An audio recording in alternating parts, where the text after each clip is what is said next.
Shalom and welcome. Tonight we're going to talk about a little of an interesting topic that has to do with something that everybody asks questions about. Meaning in life, what's happening in the world, why are things happening to me the way they're happening, and what direction is the world taking in general. You know, we live in a society today where a lot of people are talking about God, people are talking about spirituality. Some people are actually searching to find meaning in their life and trying to figure out what it's all about. And when it comes down to it, there are many ways of pursuing that search.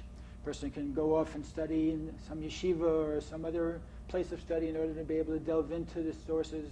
Or there are other ways perhaps to internalize God and this whole spirituality phenomenon on a very personal level, just as far as integrated into our own lives. And this is something I want to talk about tonight. And the point that I want to deal with tonight is called Hashgacha Pratis in Hebrew. Hashgacha Pratis means divine providence.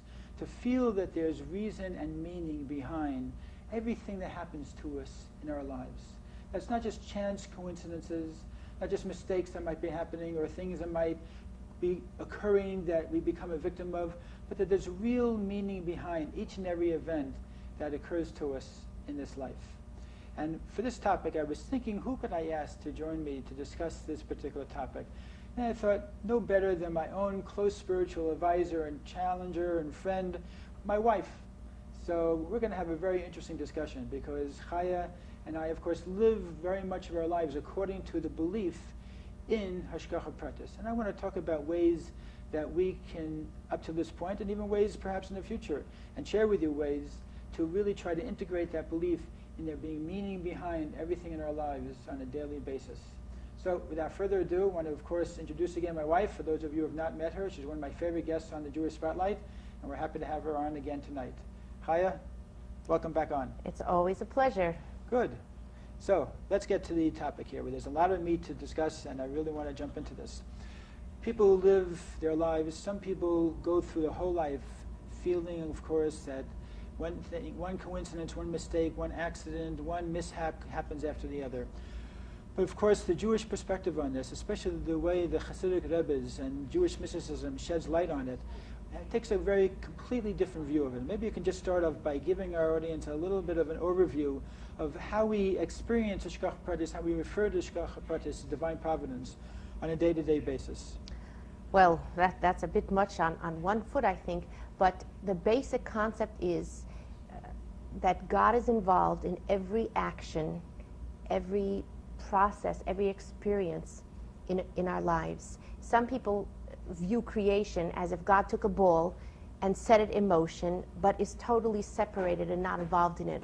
But our view is that God is intimately involved in every detail of our lives, that nothing happens, there's nothing superfluous in our lives. Right. As the Baal Shem Tov taught, that even a leaf doesn't turn over without God's intent there. Not only God's intent, but of course that there's a purpose behind the falling of that leaf in that time, in that direction, that is connected to the completion of the purpose of the whole universe, which is a tremendously powerful statement of a person. But you know what I've noticed? God is not obligated, and I think that's very important to remember.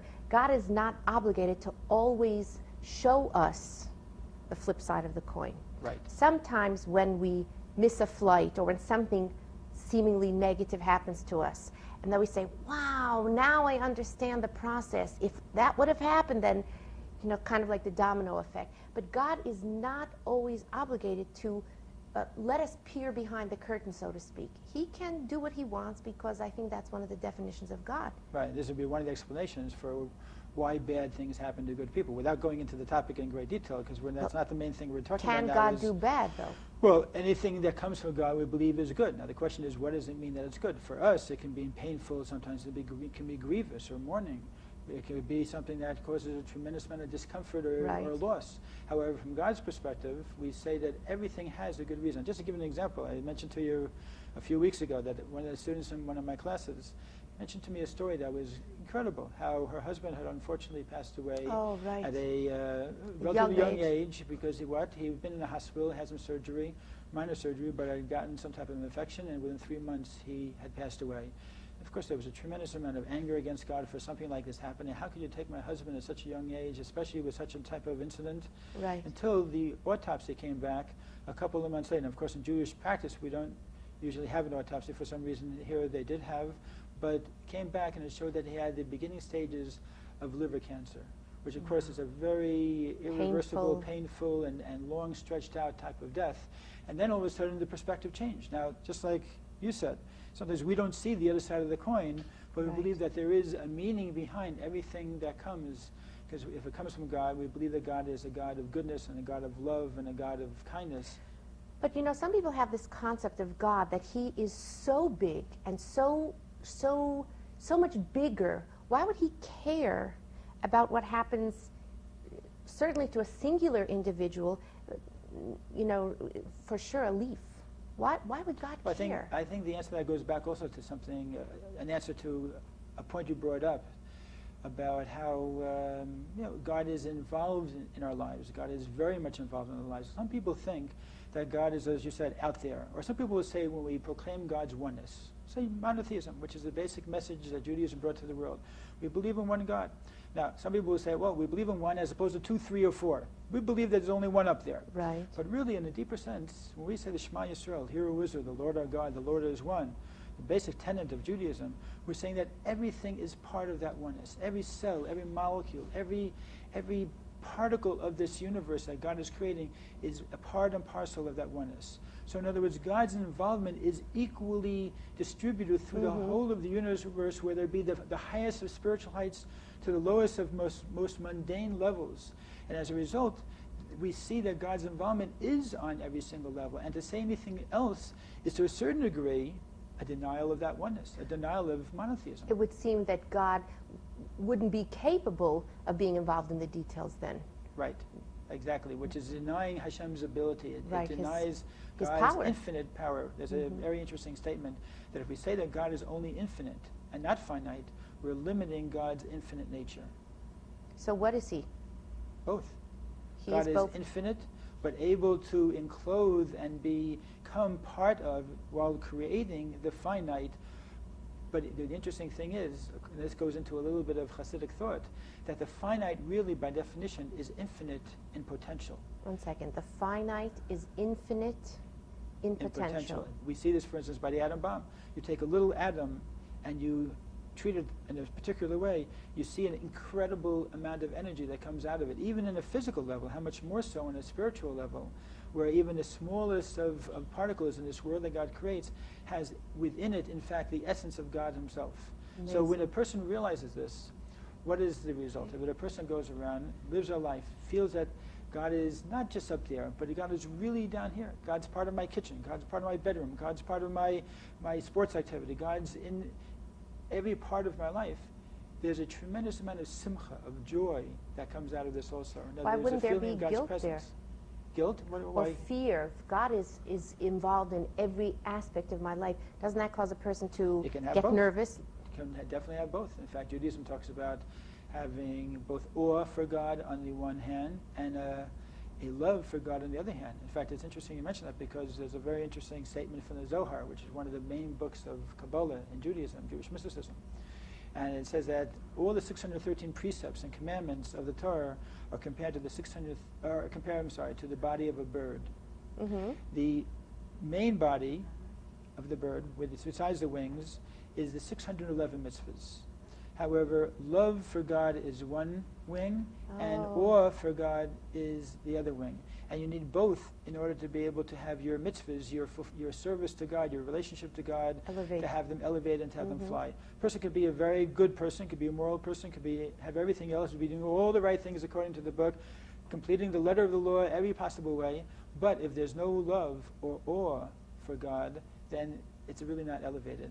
And interestingly enough, it has to be both. If there's just a love for God without an awe, or just an awe without a love, then what happens? A bird can't fly with one wing. Right, and you see people that way that have a seeming imbalance, where they are more on the, I would say, negative side, or more on the positive side. Awe is a very positive thing also. Awe can be a very, very liberating, very tremendous part of the relationship, because it establishes a certain type of total sense of feeling your position in relationship to God, of humility. But doesn't that make a person feel downtrodden? Well, that's why you have to have the love also, because you realize that God loves you, and you realize that you have that spark within you, and you have that tremendous connection to that essence, and that God is present, ever present in your life and everything that happens to you. So it leads to a tremendous sense of liberation as well, of closeness. That's part of the beauty of it. But getting back to the Hashgacha Pratis, the divine providence, as you mentioned, the Baal Shem Tov, who was the founder of the Hasidic movement, taught that even the small leaf falling from a tree has special meaning. However, before the Baal Shem Tov, it wasn't always that Jewish philosophers and theologians had that perspective. Many felt that God's divine providence was only on human beings, only at certain times, only in certain situations. Or perhaps if a person was deserving. Right, but the Baal Shem Tov's teaching really changed the whole perspective that we had and gave a whole extra dimension of understanding God's involvement in the world, so that a person could actually go through life feeling and analyzing their life and seeing how different steps of our life have meaning. You know what? Something that happened 10 years ago had to happen in order for this to happen, or for that to happen, so this to happen, for all these things to be brought together. It's a pattern that's woven exactly together. And we start to look at our own autobiography, and we start to analyze it, and we realize how complex it is, and how many factors, and how many chance meetings, so to say, or how many opportunities, lost opportunities perhaps, or found opportunities, or other types of situations, all were pieces of the recipe that had to be put into cooking up this life that is ours as of today. Right. We realize that this is really an incredible plan of action that had to take place. No detail is overlooked. And that would mean who our parents were, who their parents were, not only physically in terms of genetic makeup, but that would impact on our spiritual genetics as well. Definitely. We are a direct result of who our parents were, who their parents were, etc. So Right. this is all an amazing In fact, our sages teach tapestry.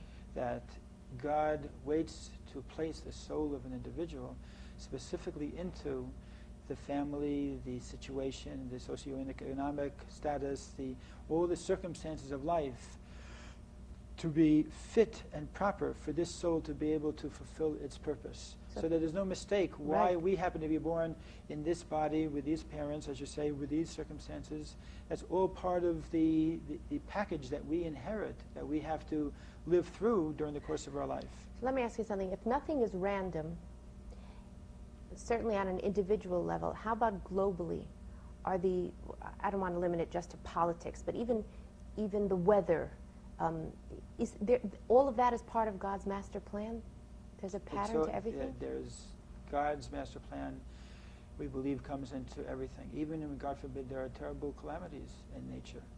These are all parts of something, how it happens, why it happens, how God can possibly have a reason for some of these things that are terrible things from our perspective, things that bring terrible loss and pain and suffering.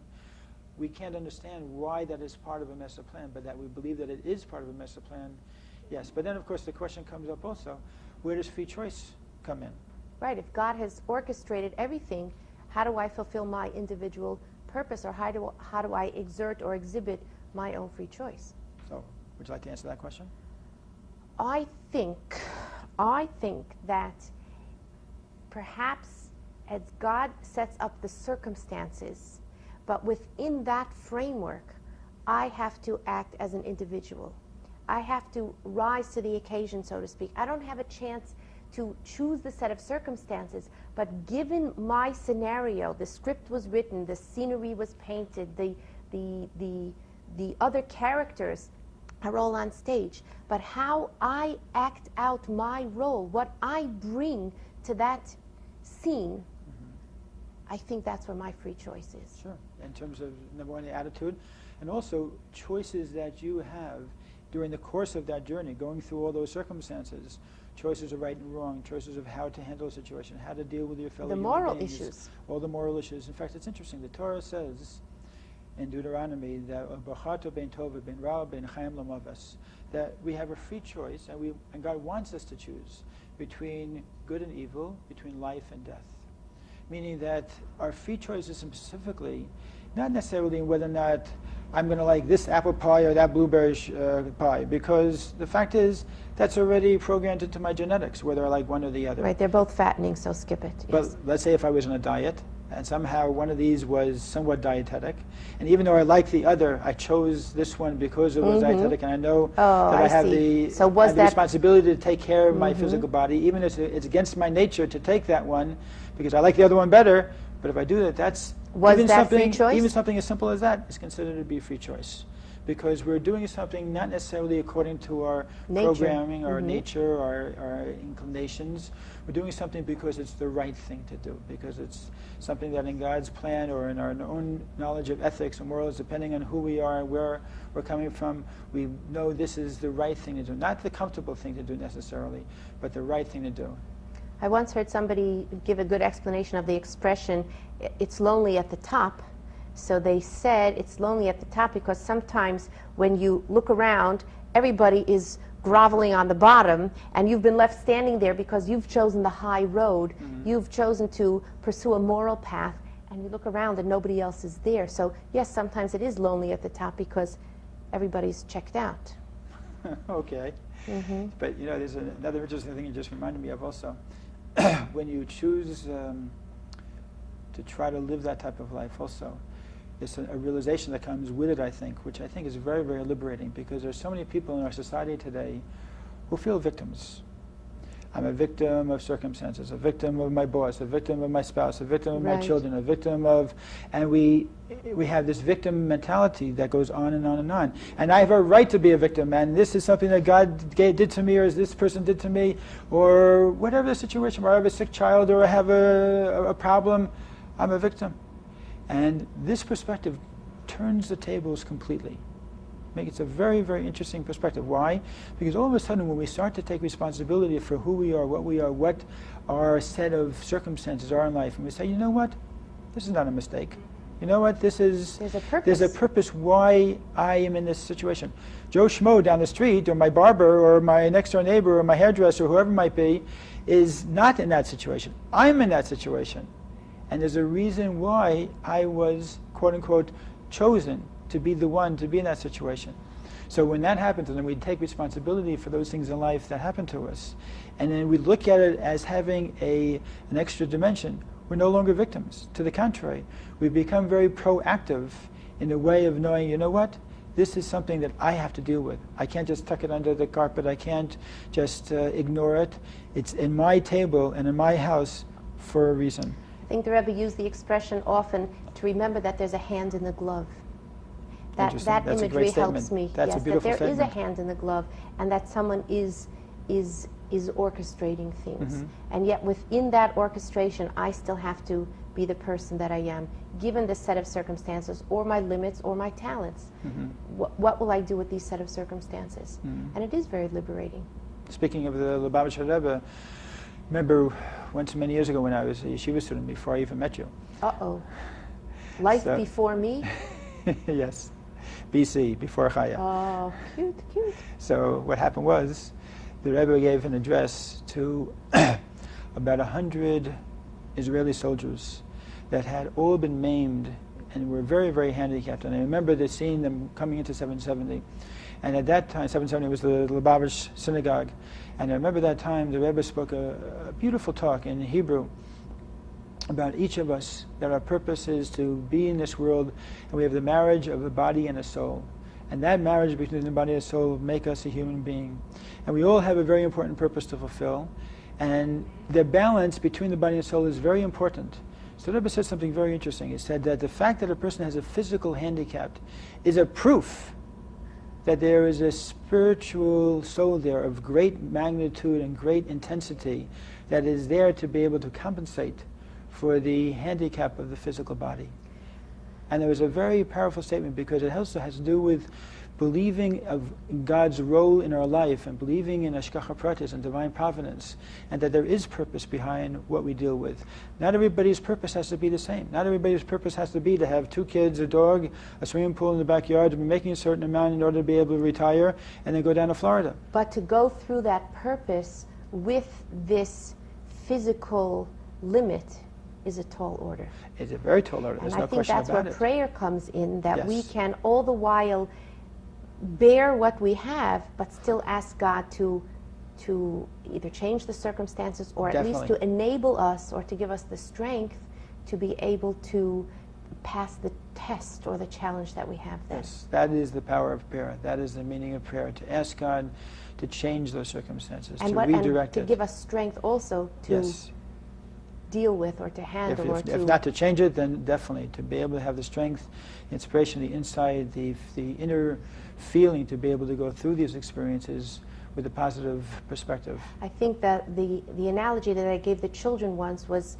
in terms of a seemingly physical handicap, was the analogy of a light bulb, and if the bulb blows, does the electricity still flow? And he said yes. The only problem is that the bulb is lacking.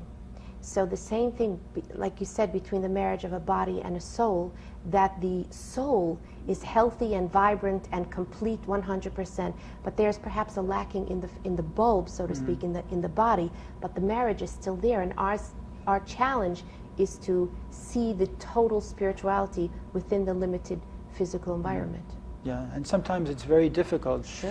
to see that spiritual. In fact, I want to tell you a story. I've told it to you before. I want to share it with our audience. It's a story about somebody who saw the other side, saw the purpose behind the events that were happening. There was a story about a man who wanted to know the language of the birds. It says that King Solomon knew the language of all the animals. Right. And he wanted to know this language. What is it? Especially of the birds, because he loved the song of the birds. So he finally found a rabbi who was a great mystic, and supposedly he could teach the song of the birds. And he hacked him. He made him crazy, and he couldn't wait to just twist his arm to be able to do it. And the rabbi didn't want to do it, but eventually it bugged him so much that the rabbi consented to do it for him. So after he learned this song and what the birds were singing, what it meant, he then was walking by the path, and he was leaving his house, and all of a sudden he heard the birds singing, and the birds were saying that, see this gentleman over there walking on the path? There are thieves breaking into his house right now, and they're going to, of course, rob him. And he ran back to his house, found them just in the middle of the act, had them arrested and taken away and prevented. And he thought, this is my vindication. This shows that it was right for me to learn this song, and that the rabbi was wrong for denying me the privilege at first of learning what the birds were talking about. 2 weeks later, he's walking on the path again, and the birds were looking down upon him, and they say, see this man? His stove is starting to go on fire, and there's going to be a flame that's going to take over his whole house. So what happened? He ran back, and sure enough, he caught the flame while it was just starting up on the stove, and then he put it out, and he saved his whole house. And again, he was so happy that he had taken upon himself this responsibility of learning the language of the birds. And then 2 weeks later, he was walking the path again, and he hears the birds, and the birds say, see that man walking there? He's going to die in 2 weeks. For this, he didn't know what to do. He couldn't run home. He didn't know where to go. So he ran back to the rabbi. And he went to the rabbi. He said, Rabbi, what does this mean? What should I do? And the rabbi told him very simply. He said, we all have to go through circumstances in life. Sometimes very difficult circumstances, sometimes painful circumstances. And there's a purpose for it, and there's a reason for it. And God has a purpose why this particular soul and body, the combination of the two, had to go through certain experiences. But you, having learned the language of the birds, have taken away God's ability, so to say, to spring upon you or to give you any of the circumstances of life that you're meant to go through, that your soul and your body need to experience in life to fulfill the purpose for your life. As a result, there's no more need for your body and your soul to be in this world. And that was his answer. It was a very powerful story, very interesting. But it teaches us also that sometimes we don't need to know all the reasons why we have to go through certain experiences in life. But the basic premise of monotheism, of course, is to know that there is a God active in our life, and that there are events in our life and the reasons why we have to go through certain experiences in our life. What do you think about that? That's pretty powerful. Pretty powerful. Does that should liberate a person, so to speak, like you said, about being able to live life with a certain sense of comfort and joy, knowing that you're not alone, and knowing that we're not a victim, that everything happens for a reason. Everything is purposeful, and that should give a person great comfort. We don't believe in a vengeful God, though, or in a punishing God, do we? Of course not. So is there a different way to look at the pain or the suffering or this idea of punishment? Really, how Judaism looks at it is that any pain or suffering we do experience is really a cleansing for us. It would be like the example given of a person who, let's say, has a white shirt or a white blouse, and there's a stain that's put on that blouse. And what do we do in order to cleanse that blouse? We take it and we put it through the washing machine. We After put we put the bleach bleach on and we it, scrub it, or right. whatever types of chemicals we put on, we scrub it, and then we send it off, and after the washer, we put it into the dryer, and it goes around and it tumbles, and it Right, goes at and high it's temperatures, hot. and after that we take it out, and if that wasn't enough, we put it over the ironing board where the temperatures are really hot. Now, if that shirt or blouse had feelings, they would look at us and say, "You are very, very mean and Cruel." and cruel." Exactly. But from our perspective, we were just doing this for the sake of elevating this shirt or blouse to return to its original state of beauty. Mm-hmm. And this is why sometimes the soul does go through situations and we don't understand it. And it can be a very righteous person, wonderful person who is going through this. We have no reason to believe there is any reason they have to be cleansed of anything. But again, these are topics that are not just something we can touch upon in such a short period of time, but they're things that are very, very, involve a tremendous amount of explanation. But I think it gives an overview, enough of a taste to be able to know that there's ways of looking at this life around us and the ways of looking at the meaning of good and bad and in general God's involvement with our lives, to be able to hopefully spark a little bit of interest on your part to look into it. And the most important thing is to really feel and experiment. And I'll throw out a challenge. Challenge everybody. You might say that this is a leap of faith. You have to be a great believer to believe this. Try an experiment next time. Next time you have a coincidence in your life. Next time there's some type of incident that seems to you to be a little bit like there's a message here that it's very hard to ignore. Or perhaps there are certain types of events or people or deja vu or whatever it might be. Try to stop for a second. Try to think about it. Try to think about maybe what if God is working in my life and there's something going on over here that is, like you say, the hand behind the glove. And what does that mean to me? And what can I do with that? How can I have it improve my life, change my attitude, better my perspective on my relationships, and really add some meaning to our life? And just from that experiment alone, I'll bet you there's something you'll be able to get from it. So we have to wrap up now, but any closing statements or remarks, Chaya? I think if everybody would be able to try and let God into their life in a positive sense, not in a judgmental sense, and not that God is punishing and God is out to watch every detail, but that God is a partner with us and that it's a team effort, I think that would be beneficial. All right. See? Now you know why I married such a wonderful woman. Okay. All right. Thank you very much for being Anytime. here. And we'll talk about other business a little bit later. Sounds good. All right. In the meantime, go out there, do a mitzvah, do a good deed, do something to connect yourself to God, because whether we like it or not, He's the boss, and we're going to be relating to Him for a long time. Do it with a positive attitude, with a feeling that that's between you and God. It's a personal relationship, and God is there in your life wherever you go. Shalom.